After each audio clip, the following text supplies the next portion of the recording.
जब कस्टमर का dead set आपके पास में आ जाता है, यानी बंद फ़ोन आपके पास आता है, तो हमें पता नहीं चलता है कि मुझे आगे करना क्या है। उसकी सप्लाई कहाँ से होती है, कहाँ पर जा रही, पहले कहाँ सप्लाई पहुँच रही, कितनी पहुँच रही है, उसका सीक्वेंस क्या है, उसका सर्किट क्या है, ये सब पता नहीं होता है। तो आगे डेड सेट को रिपेयर करने में बहुत ज़्यादा प्रॉब्लम आती है आपको। जी हाँ, मैं हूँ Mukesh Kumar Prajapati from hitech institute, जो रखे टेक्निकल दुनिया में आपको सबसे अलग, सबसे आगे। सो गाइज, आज मैं आपको बताने वाला हूँ MST प्राइमरी लाइन और सेकेंडरी लाइन में शॉर्टिंग या डेड सेट को आगे कैसे रिपेयर करना है। तो सबसे पहले हम बात करते हैं कि सप्लाई, यहाँ पे ये जो सर्किट ये है क्या। ये आपका पावर सेक्शन है, जिसको हम MST भी बोलते हैं, और जो बैटरी कनेक्टर के पॉजिटिव से पावर IC तक जाती है उसको हम MST बोलते हैं, मेन सप्लाई ट्रैक, ठीक है, प्राइमरी लाइन बोलते हैं। और जो पावर IC से जो अदर सेक्शन के लिए सप्लाई जाती है उसको हम सेकेंडरी लाइन बोलते हैं। तो सबसे पहले हमें डेड सेट पे करना क्या होता है, हम वहाँ से शुरुआत करेंगे। सबसे पहले आपके पास सेट डेड आएगा तो पहले नंबर आप बैटरी को चेक करते हैं, और करना भी चाहिए, क्योंकि बैटरी की मेन जो वोल्टेज होती है सेट को ऑन करने के लिए कीपैड फ़ोन में कम से कम 3.7 होता है और एंड्रॉयड में 3.8 होता है। ठीक है, इसको हम थोड़ा डिटेल से समझेंगे यहाँ पर शॉर्ट में। कीपैड की जो बैटरी होती है वो 3.7 होती है। यही बैटरी जब फुल चार्ज हो जाती है तो ये पहुंचती है 4.2, और एंड्रॉयड की जो होती है 3.8 होती है, और ये बैटरी फुल चार्ज होती है तो ये वोल्टेज पहुंचती है 4.4। ठीक है, तो यानी कि कीपैड फ़ोन है तो 3.7 बैटरी भी चलेगी, अगर एंड्रॉयड है तो 3.8 चाहिए। यहाँ पे आपका 3.6 में 3.7 में भी सेट ऑन हो सकता है, लेकिन सभी सेट की हम गारंटी नहीं ले सकते हैं। इसलिए जो बैटरी पर वोल्टेज लिखा हो उतना वोल्टेज उस बैटरी में होना चाहिए 100% श्योरिटी के लिए। ठीक है, उसके बाद फिर हम आगे बढ़ते हैं। सबसे पहले बैटरी को चेक कर लेना है, इसी तरह से ये वोल्टेज चेक कर लेना है। उसके बाद बैटरी कनेक्टर की फिजिकली कंडीशन देखेंगे, मदरबोर्ड की कंडीशन देखेंगे कि सेट वर्न है, वाटर डैमेज है, या फिर मदरबोर्ड ब्रोकन यानी टूटा हुआ है, या एक्सीडेंटल केस है। तो बोर्ड की कंडीशन के अनुसार ही हम उस पर काम करेंगे। 50% प्रॉब्लम आपकी बोर्ड की कंडीशन है तो GCP अप्लाई करने पे ही प्रॉब्लम सॉल्व हो जाती है। GCP अप्लाई करने का मतलब जनरल क्लीनिंग प्रोसेस, यानी बोर्ड की कंडीशन को ठीक करना, उसको क्लीन विलीन करना, कार्बन मॉइस्चर जो है वो हटा देना। ठीक है, और जो बैटरी कनेक्टर वगैरह डैमेज है तो उसको भी चेंज कर देना है। ठीक है, तो बैटरी कनेक्टर की कंडीशन हमारी बिल्कुल ओके होना चाहिए, यानी गुड होना चाहिए। उसके बाद में बैटरी को निकाल करके मल्टीमीटर को हम कंटिन्यूटी पॉइंट पर सेट करते हैं। मल्टीमीटर को आप अच्छी तरीके से समझते होंगे, ज़्यादा उम्मीद करता हूँ ज़्यादातर आपको समझ में आता हो। अगर आपको मल्टीमीटर के बारे में प्रॉपर नॉलेज नहीं है तो हमारे चैनल पर डिजिटल मल्टीमीटर को यूज़ कैसे करें वो भी वीडियो पड़ा हुआ है। तो मल्टीमीटर को हमें कंटिन्यूटी पॉइंट पर सेट करना होगा, और रेड वायर को ग्राउंड पर रखते हैं। ग्राउंड जो कि पूरे मदरबोर्ड में सब जगह होता है, तो रेड वायर को हम ग्राउंड पर रखते हैं और बैटरी कनेक्टर पर डिफ्लेक्शन चेक करते हैं, जिसको हम कूल टेस्टिंग बोलते हैं।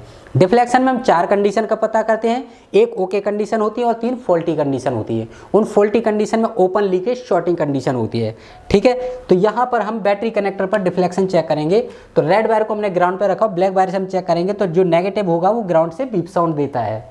ठीक है, जो कि अर्थिंग के लिए काम करता है। उसके बाद बीच वाली होती है BSI, बैटरी स्टोरेज इंडिकेटर, या टेम्परेचर और ID के लिए काम करती है। ठीक है, उसके बाद में फिर तीसरे नंबर की होती है पॉजिटिव, बैटरी का जो पॉजिटिव होता है, जिसकी जो VVAT सप्लाई से जुड़ा होता है। ठीक है, तो पॉजिटिव पर वैल्यू आनी चाहिए आपकी एक साइड से 250 से लेकर के 250 ओम से लेकर के 600 ओम, पहली साइड से ये वैल्यू आनी चाहिए बैटरी कनेक्टर के पॉजिटिव पर। जब वायर को हम चेंज करते हैं, यानी कि ब्लैक वायर को ग्राउंड पर रख लिया और रेड वायर से हम इस पर चेक करेंगे, तो ये वैल्यू या तो बिल्कुल आनी नहीं चाहिए, और अगर आती है तो 1000 से ऊपर होनी चाहिए। ध्यान देना, इसको मैं रिपीट कर रहा हूँ। मल्टीमीटर को कंटिन्यूटी पॉइंट पर सेट करना है, रेड वायर को ग्राउंड पर रखना है, ब्लैक वायर से पॉजिटिव पर चेक करेंगे तो 250 ओम से लेकर के 600 ओम के बीच वैल्यू आनी चाहिए। उसके बाद वायर को जब हम चेंज करते हैं, यानी कि ब्लैक वायर ग्राउंड पर, रेड वायर टिप्स पर, तो वहाँ पर वैल्यू या तो बिल्कुल नहीं आनी चाहिए, और अगर आती तो 1000 से ऊपर हो, तब ओके कंडीशन कहलाती है। यहाँ पे आप चाहो तो वीडियो को फिर से पीछे करके देख सकते हो, क्योंकि ये प्रॉपर नॉलेज वाली बात है। यहाँ पे आप छोटी सी भी गलती नहीं कर सकते हो। ठीक है। तो जो पॉजिटिव पर है जो वैल्यू, अगर बैटरी कनेक्टर से लेकर के पावर आईसी तक का ट्रैक हमारा ओके है तो ये वैल्यू बिल्कुल सही बताएगा, ठीक है। अब पहले हम इसकी फॉल्टी कंडीशन की बात कर लेते हैं, उसके बाद सप्लाई आगे कैसे जा रही है उसकी बात करते हैं। उसके बाद अगर ओपन कंडीशन मिलती है, यानी कि दोनों साइड से हमने चेक किया तो ना बीप आ रही ना वैल्यू आ रही, कुछ वैल्यू नहीं आ रही है, तो इसका मतलब बैटरी कनेक्टर डैमेज हो सकता है कि नीचे से प्रिंट टूटा हुआ हो, ठीक है। तो ओपन कंडीशन के लिए हम कहीं से भी वीवेट से जहाँ पे जब सप्लाई जा रही है वहाँ से हम सप्लाई ले सकते हैं, नहीं जंपर मार सकते हैं। टीपी पॉइंट से भी आती है, यानी टेस्टिंग पॉइंट जो होता है उस पर वीवेट लिखा हो तो वहाँ से भी ले सकते हैं। और चार्जिंग आईसी के जो आउटपुट में एलबीआर लगा होता है, आरवाई नाम से जो रजिस्टर होता है वहाँ से भी ले सकते हैं, यानी कि हम कहीं से वीवेट की सप्लाई ले सकते हैं, ठीक है। उसके बाद में अगर लीकेज या शॉर्टिंग कंडीशन आती है तो पैरेलल में लगे कंपोनेंट को चेक करना होता है, जो कि ज़्यादातर दो कंपोनेंट तो हमें बैटरी कनेक्टर के पास में ही मिल जाते हैं। जी हाँ, ये कंपोनेंट होता है, एक होता है कैपेसिटर यानी कि एनपीसी नॉन पोलराइज्ड कैपेसिटर, और दूसरा होता है जेना डायोड जो कि पैरेलल में लगा होते हैं। इन दोनों कंपोनेंट का एक सिरा ट्रैक से जुड़ा हुआ है यानी पॉजिटिव सप्लाई से जुड़ा हुआ है वीवेट से, और दूसरा सिरा यानी कि ग्राउंड यानी नेगेटिव से जुड़ा हुआ है। तो इन कंपोनेंट को चेक कर लेना है, इनको निकाल कर ही चेक करना होगा। ध्यान देना, जो कंपोनेंट पैरेलल में लगे होते हैं यानी वोल्टेज के ट्रैक में लगे हुए हैं और पैरेलल में लगे हैं, या जिन कंपोनेंट में पोलैरिटी यानी प्लस माइनस होता है उनको निकाल कर ही चेक किया जाता है। अगर ट्रैक ओके होगा, कंपोनेंट ओके होगा तो एक साइड से वैल्यू आएगी, दूसरी साइड से वैल्यू नहीं आएगी, तब तो ठीक है। लेकिन पता चले कि ट्रैक में लीकेज है या शॉर्टिंग है या वो कंपोनेंट ही खराब है, तो उसकी एक्चुअल टेस्टिंग मदरबोर्ड के बाहर यानी उसको निकाल कर ही चेक करना होगा।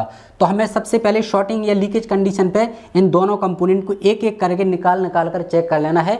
एनपीसी को निकाल कर चेक करोगे तो दोनों साइड से बीपी वैल्यू कुछ नहीं आती तो ओके, तो उसको वापस लगा देंगे। यहाँ पे जेना डायोड लगा हुआ है, जेना डायोड यहाँ पे क्या कर रहा है। अब सवाल आता है कि दो कंपोनेंट बैटरी कनेक्टर के पास में हर फोन में क्यों मिलते हैं, तो इनकी वर्किंग की समझ लेते हैं। तो यहाँ पे एनपीसी की वर्किंग है, ये वोल्टेज में होने वाले परिवर्तन का विरोध कर रहा है, जो फ्लक्चुएशन हो रही है इसको कंट्रोल कर रहा है, ठीक है। तो यहाँ पे एनपीसी लगा होना जरूरी है। उसके बाद ये जो जेना डायोड लगा हुआ है इसकी वर्किंग है फिक्स वोल्टेज करना, यानी वोल्टेज को फिक्स करना, आईसी की प्रोटेक्शन के लिए यूज किया जाता है। तो यहाँ पे क्या होता है कि जैसे आपकी यहाँ पे सप्लाई बताई कि 3 पॉइंट बैटरी कनेक्टर से जो सप्लाई जा रही, बैटरी से जो सप्लाई मदरबोर्ड पे जा रही है वो सप्लाई 3.7 से लेकर 4.2 के बीच में होती है। अब आईसी की डिमांड है कि नहीं भैया मेरे पास तो वोल्टेज आना चाहिए केवल 3.8, ठीक है। और आपकी भले चाहे बैटरी 4.2 हो, 1 हो, 3.9 हो, मुझे उससे कोई मतलब, मुझे सिर्फ 3.8 वोल्टेज चाहिए। तो यहाँ पे जो जेना डायोड लगा हुआ है ये वोल्टेज को फिक्स कर रहा है, और यहाँ से जो पावर आईसी पे सप्लाई जा रही है 3.8 ही रहेगी, ठीक है। या चार्जिंग से जो आउट आ रहा है और बैटरी ज़्यादा फुल चार्ज, मतलब ज़्यादा बैटरी को वोल्टेज नहीं चाहिए, सिंपल सी बात है, बैटरी में भी सर्किट होता है, तो वहाँ पे ये वोल्टेज को यानी दोनों साइड से वोल्टेज को ये फिक्स ही करेगा, ठीक है। तो ये दोनों कंपोनेंट की वर्किंग सर्किट की प्रोटेक्शन के लिए होती है। उसके बाद में फिर यहाँ पे आ गई आपकी दो पावर आईसी, एक है DC to DC convert IC यानी कि स्मॉल पावर आईसी, और दूसरी है मेन पावर आईसी, ठीक है। तो यहाँ से सप्लाई आपकी सबसे पहले जाएगी DC to DC convert IC में, ठीक है, जिसमें इस आईसी के अंदर बहुत सारे सर्किट होते हैं, जैसे कि चार्जिंग का सर्किट भी इसी में होता है, ग्राफ और आपके लाइट सेक्शन वगैरह के लिए इसी से हमारी सप्लाई आउट जाती है, ठीक है। तो उसके बाद में फिर ये सप्लाई जाती है आपकी मेन पावर आईसी में। यहाँ पे चार्जिंग आईसी से चार्जिंग कनेक्टर से जो सप्लाई जाएगी वो आपकी बीपीएच लाइन होती है, ठीक है। तो बीपीएच लाइन भी चार्जिंग आईसी से जाके सीधा पावर पे जाती है, और यहाँ से भी बैटरी कनेक्टर से भी DC to DC convert IC होते हुए सीधी पावर आईसी पे जाती है, ठीक है। उसके बाद पावर आईसी से फिर सिग्नल जो वोल्टेज होता है वो अलग अलग सेक्शन में जाता है। वहाँ पे जैसे कि आपने जैसी पावर बटन दबाया तो वहाँ पे लाइट जल्दी जाती, डिस्प्ले में लोगो आ जाता है, लेकिन लोगो से पहले भी कुछ काम हुआ है। वहाँ पे वो काम क्या हुआ है, यहाँ से सबसे पहले सप्लाई गई, उसके बाद आपने जैसी पावर बटन को प्रेस किया तो पावर बटन प्रेस करते ही यहाँ से एक पावर आईसी से एक सप्लाई जाती है आपकी क्रिस्टल पर, जो कि 19.2 मेगाहर्ट्ज का होता है। वो क्रिस्टल फ्रीक्वेंसी देता है सीपीयू को, तब जाके सीपीयू हरकत में आता है। सीपीयू फिर सभी सेक्शन को ऑर्डर करता है, क्योंकि आपको ये बात मैं पहले भी कई बार बता चुका हूँ और आपको भी बताया कि सीपीयू क्या है, सेंट्रल प्रोसेस यूनिट। जैसे कि हर आदमी में, हर जीव में एक दिमाग होता है जो दिमाग सभी अंगों को चला रहा होता है, तो उसी तरह से आपके इलेक्ट्रॉनिक्स डिवाइस में उसका माइंड होता है सीपीयू, तो सीपीयू को एक सप्लाई मिलेगी, उसके बाद वो हरकत में आएगा, जाएगा, उसके बाद वो सभी सेक्शन को एक्टिवेट करेगा। जैसे कि आप सो रहे होते हैं, अब सोते ही जैसे आपकी नींद खुलती है तो सबसे पहले दिमाग खुलता है, हमारा दिमाग एक्टिवेट हो जाता है। उसके बाद फिर आँख को सीपीयू ऑर्डर करेगा कि हमें आँख खोलनी है, या पता चला जैसे हम बदमाशी कर रहे हैं, किसी को पता नहीं चाहिए कि हम सो रहे हैं जाग रहे हैं, तो हम जाग तो गए लेकिन दिमाग हमारा ऑर्डर करेगा कि हमें आँख को खोलना है या नहीं खोलना है। उसके बाद दिमाग हमारा ऑर्डर करेगा कि हमें हाथ पैर चलाने नहीं चलाने, उठ के बैठना ही चाहिए। इसी तरह से सीपीयू आपका काम करता है, सभी सेक्शन को एक्टिवेट होने का ऑर्डर करता है। तो यहाँ ये सीपीयू पावर को भी इधर से सिग्नल देगा, साथ ही ईएमएमसी को यानी कि जो आपकी फ्लैश आईसी होती है उसको भी सिग्नल देगा, और साथ ही अदर सेक्शन को भी ये इसी तरह से ऑर्डर करता है कि कब कौन काम करेगा। ठीक है, उसके बाद में यहाँ पे बात करती है ईएमएमसी आईसी होती है जो कि आपकी एक्सटर्नल मेमोरी के लिए काम करती है। फ्लैश आईसी भी यही होती है जो कि सॉफ्टवेयर के लिए काम करती है। मोबाइल फ़ोन में आपको पता है कि बहुत सारी चीज़ें जो सॉफ्टवेयर से रिलेटेड होती हैं, तो उसके लिए भी एक अलग सर्किट होता है जिसको हमने ईएमएमसी आईसी नाम दे दिए। पहले ये रैम आईसी और फ्लैश आईसी दोनों अलग अलग नाम से आती थी। ठीक है, अब हमारे सेट में ज़्यादातर एक ही आईसी आ रही, वो भी ईएमएमसी हम उसको बोलते हैं। ठीक है, तो उस पर भी पावर आईसी से ये वोल्टेज आउट निकलेंगे। यहाँ पर देख सकते हैं आप, पावर आईसी से जो सप्लाई सीपीयू पर जा रही है ये कॉइल के थ्रू जाती है, डायरेक्ट सप्लाई नहीं जाएगी, क्योंकि सीपीयू में क्या है, बहुत सारे सेक्शन को ऑपरेट करने के लिए वो भी एक सर्किट है, तो वहाँ पे अलग अलग लाइन पे जाएंगी। तो यहाँ पे कॉइल के थ्रू यहाँ पे वोल्टेज जाएगा। यहाँ पे बूस्ट कॉइल और बक कॉइल लगी होती है। बूस्ट कॉइल और बक कॉइल का काम क्या है वो भी हमारा ही चैनल पे वीडियो पड़ा हुआ है, फिलहाल मैं शॉर्ट में बता देता हूँ कि किसी लाइन पर हमारा वोल्टेज जाना चाहिए 0.6 वोल्ट से लेकर 1.2 वोल्ट।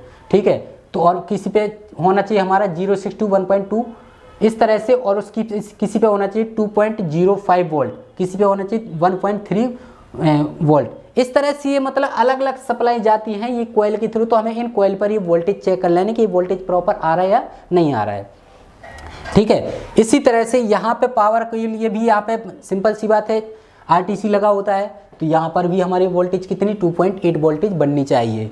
ठीक है, अब सवाल आता है कि जब फ़ोन में शॉर्टिंग हो या लीकेज हो तो कहाँ पे काम करना है। शॉर्टिंग पकड़ना बहुत बड़ी समस्या होती है अपने आप में। ठीक है, तो शॉर्टिंग तो हमें बड़ी जल्दी मिल जाती है, हम रोजिन पेस्ट अप्लाई कर लेते हैं। ठीक है, और वैसे भी बीप साउंड मिल जाती है, लेकिन लीकेज के लिए 100% वो ज़्यादातर हमें रोजिन पेस्ट अप्लाई करने पे ही पता चलता है कि कौन सा कंपोनेंट गर्म हो रहा है। ठीक है, तो लेकिन शॉर्ट में आपको ये भी बता देता हूँ कि कंपोनेंट हमें ज़्यादातर मिलते कहाँ पे हैं। तो यहाँ पे आप देख सकते हैं जो बीपीएच लाइन आ रही है ये आपकी डायरेक्ट एलईडी सेक्शन में जाती है, ऑडियो सेक्शन में जाती है, एलईओ पे जाती है, 2G और 4G यानी कि पीएफओ पर भी ये सप्लाई जा रही होती है। तो उसके पास में इन सभी आईसीओ के पास ये कंपोनेंट्स लगे होते हैं, जिनको सभी कंपोनेंट को हम एक एक करके चेक कर लेना, किसके लिए, लीकेज और शॉर्टिंग के लिए। ध्यान देना यहाँ पे लीकेज और शॉर्टिंग के लिए हमें पैरेलल में लगे कंपोनेंट को ही चेक करना है। तो इस तरह से जब हम कंपोनेंट चेक कर लेंगे, यहाँ पे सप्लाई आप एक एक करके देख सकते हैं। यहाँ पे सबसे पहले शॉर्ट में बता देता हूँ, चार्जिंग आईसी से जो DC to DC convert IC जो वोल्टेज जा रही है यानी चार्जिंग आईसी पे जा रही है, वो सप्लाई हमारी कितनी 5 वोल्ट जा रही है, चार्जिंग कनेक्टर से लेकर के चार्जिंग आईसी तक। ठीक है, उसके बाद बैटरी कनेक्टर पे ये सप्लाई आप देख सकते हैं 3.8 से लेकर के 4.2 वोल्टेज हमारी ये जा रही है DC to DC convert IC में। उसके बाद में फिर ये वोल्टेज कन्वर्ट होकर के जाता है पावर आईसी में। पावर आईसी पे कितना वोल्टेज पहुंचना चाहिए, 3.7 से लेकर 4.2 के बीच में ये वोल्टेज हमारा यहाँ पे पहुंच रहा है। उसके बाद में सीधी ये बीपीएच लाइन से भी इन पे भी सब पर यही वोल्टेज बनेगी, यानी 3.7 से लेकर 4.2 वोल्टेज इन सभी आईसीओ के पास भी इन कंपोनेंट आसपास में लगे कंपोनेंट पे ये वोल्टेज हमें मिलेगी। तो हम यहाँ पे ये वोल्टेज चेक कर लेना है। उसके बाद में फिर पावर आईसी से जो सीपीयू के लिए सप्लाई जा रही है, ईएमएमसी के लिए सप्लाई जा रही है, यहाँ पे आपको ये कॉइल पर वोल्टेज चेक कर लेना है।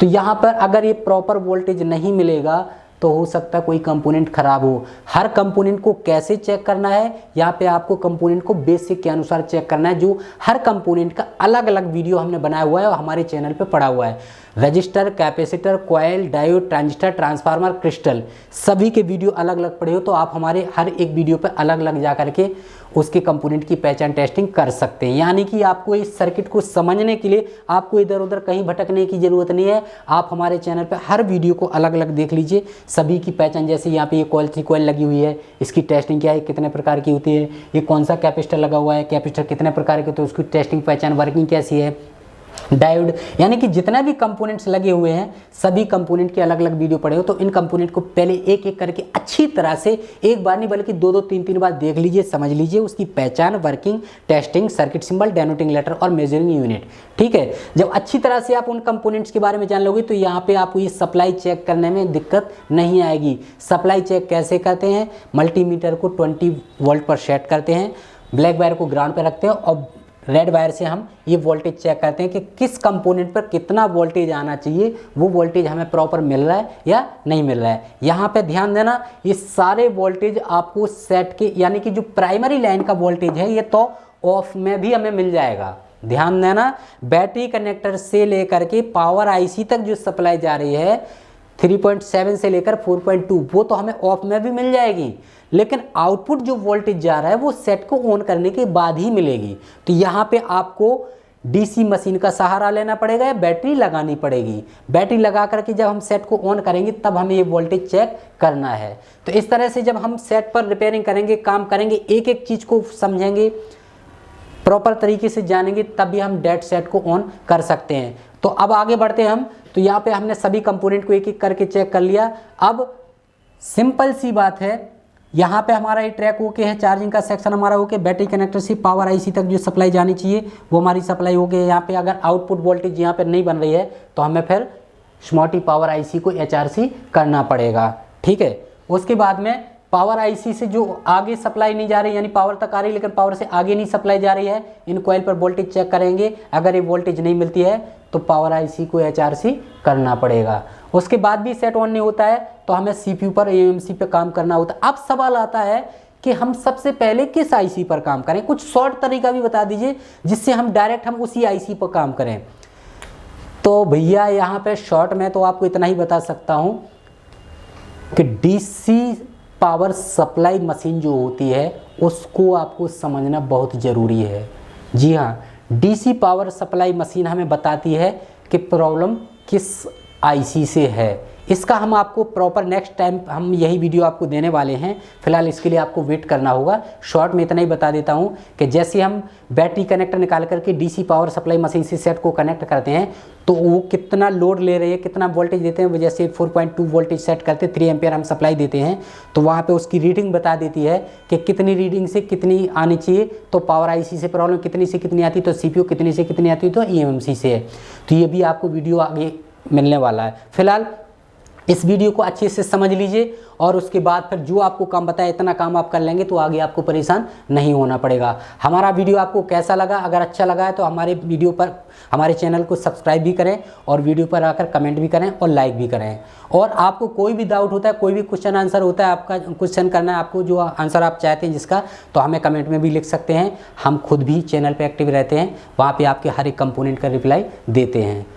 और अगर आप प्रॉपर तरीके से मोबाइल रिपेयरिंग कोर्स करना चाहते हैं, जो हमसे मिलकर सामने ही कोर्स करना चाहते हैं, तो स्क्रीन पर दिए नंबर पर कॉल करें और अपने फ्यूचर को दिए कि नहीं उड़ाएं। क्योंकि हाथ का हुनर है तो आदमी की कदर है, हाथ में हुनर नहीं तो आदमी की कदर नहीं है। तो मिलते हैं अगले वीडियो में। अभी कॉल करें और जाने कैसे कमाएं हर महीने 40 से 50 हजार तक या इससे भी अधिक। अभी कॉल करें और पूछें हमारे करियर एक्सपर्ट से कि कैसे कोर्स करते करते कमाएं हजारों लाखों हर महीने तक। अभी कॉल करें और हमारे करियर एक्सपर्ट से बात करें और अपनी सीट बुक करें।